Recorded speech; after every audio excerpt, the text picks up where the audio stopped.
Entonces empezamos con la importancia de la resurrección. La palabra evangelismo o evangelio, que mucha gente la ha confundido con, vamos a confundir gente a que se haga cristiana. No es nada de eso. Evangelizar no quiere decir eso. La palabra evangelio viene del griego evangelion, donde eu es bueno y angelion es mensaje. De ahí el nombre de los ángeles. Ángeles son angelus, son mensajeros. Entonces, evangelion es un buen mensaje, una buena noticia.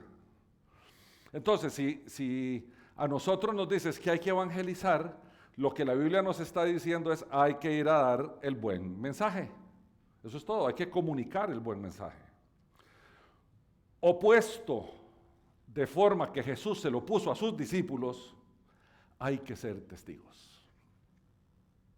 La convicción de la gente es un problema del Espíritu Santo y no de nosotros.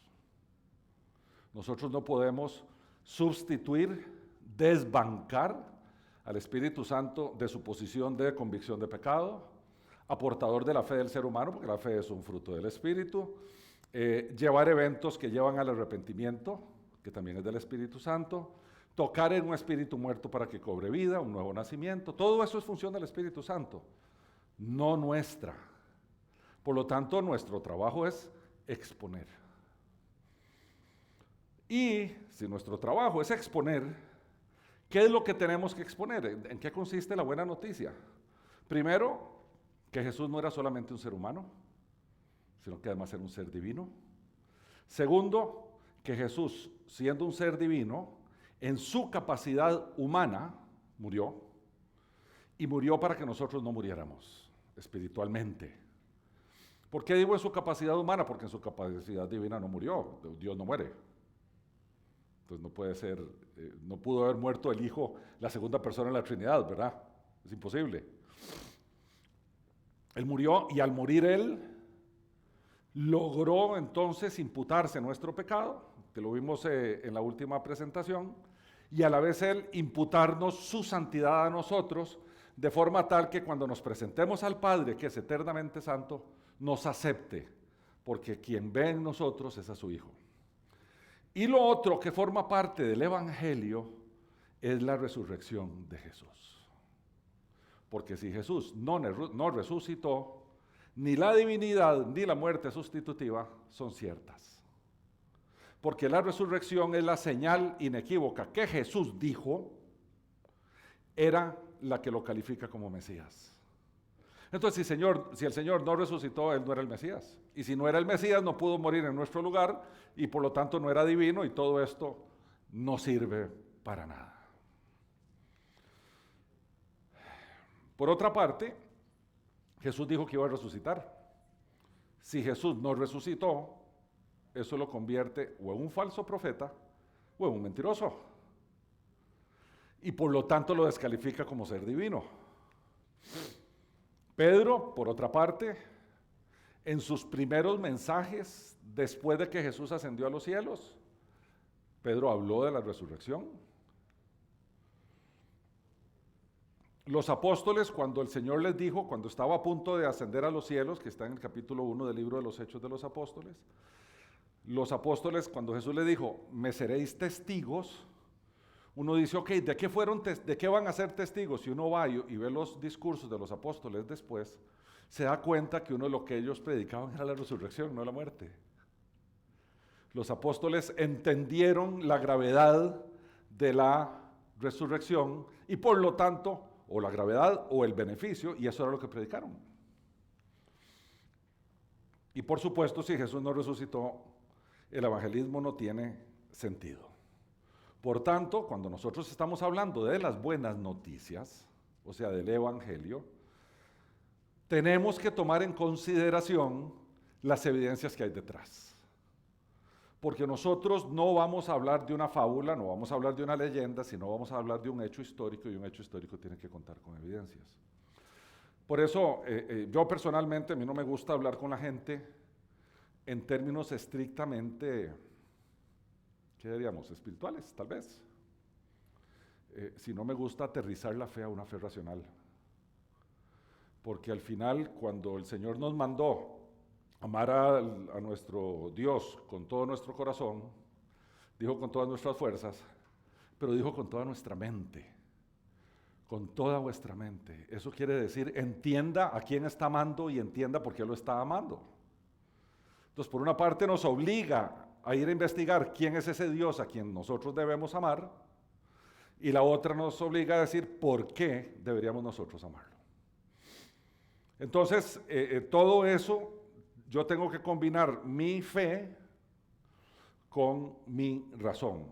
A ver si recordamos, hace como 3 o 4 meses, dimos una conferencia de estas que se llamaba La Fe. Y ampliamos terriblemente el concepto, ¿verdad? Pero si ustedes recuerdan algunos, los buenos alumnos, pues no voy a preguntar quién, ni voy a decir que levanten la mano, pero los buenos alumnos, cuando definimos fe, dijimos que la Biblia usa 4 conceptos diferentes. ¿Se acuerdan que dijimos 4? El primero era creer, era el primero, ¿verdad? El segundo era confiar. Ahí hay un alumno de un verde, ¿verdad? Tercero era ser leal. Y el cuarto era ser militante, o sea, servir. Cuando la Biblia habla de fe, nos dice creer, confiar, ser leal y servir. ¿Ok? Por tanto, hablar de un movimiento cristiano que sobrevive a la crucifixión sin creer en la resurrección, sencillamente nos coloca en un lugar muy incómodo para racionalizar nuestra fe. Nos coloca solo en el 50% del Evangelio. Claramente, el perdón de Cristo nosotros no podríamos pensarlo como que es real si la otra parte nos hace falta. Y la esperanza de vida que el Señor habló tanto en las parábolas del reino de Dios es como toda esa esperanza de vida, si Jesús nos resucitó, se nos va también para la basura. Esa esperanza de la vida más allá del día que nosotros partamos. La cruz, dice el último punto. En la cruz Jesús derramó su sangre por nuestros pecados, pero en la resurrección nos aseguró vida eterna. Nos aseguró no porque no hubiera, es que nosotros tengamos seguridad de que la hay. La resurrección de Cristo nos garantiza que nosotros también vamos a resucitar. Eso es lo que dice la Escritura, que lo vamos a analizar más adelante. Pero sí quería remarcar esto, lo voy a leer textualmente. La resurrección de Cristo es, por tanto, un interrogante de prueba sobre la cual depende la verdad o falsedad de la fe cristiana. Bien, ¿es el más grande milagro o el engaño más grande que registra la historia? Así de crítico es este tema de la resurrección. Mucho de la presentación de hoy se basa en un libro que leí hace muchos años, que se llama Evidencia que exige un veredicto, escrito por un catedrático que se llama Josh McDowell. No se me olvida porque es el capítulo 10 de ese libro, es famosísimo el capítulo 10 de ese libro, que trata de la resurrección. Y ese capítulo 10, él lo escribe como el resultado de una experiencia que tuvo en la universidad. Él era ateo, y él, harto de los ministerios juveniles cristianos en la universidad donde él estaba, le dijo a un grupo de estudiantes: vamos a averiguar cómo hacemos para descalificar al cristianismo, porque me tienen harto estos cristianos. Harto. Vinieron al tiempo y le dijeron: hay un evento que si nosotros lo logramos descalificar, nos traemos abajo toda la fe cristiana. ¿Cuál es? La resurrección. Entonces dijo Josh McDowell: vamos a hacer esto. Vamos de vuelta y vamos a investigar este tema. Tráiganme, por favor, las evidencias en contrario, demuestren que esto es una fábula, demuestren que esto es una leyenda, y traigámonos esta cosa al piso de una vez por todas. Se montaron en ese proyecto, se fueron. Como resultado de lo que investigaron, todos se hicieron cristianos y Josh McDowell escribió ese libro.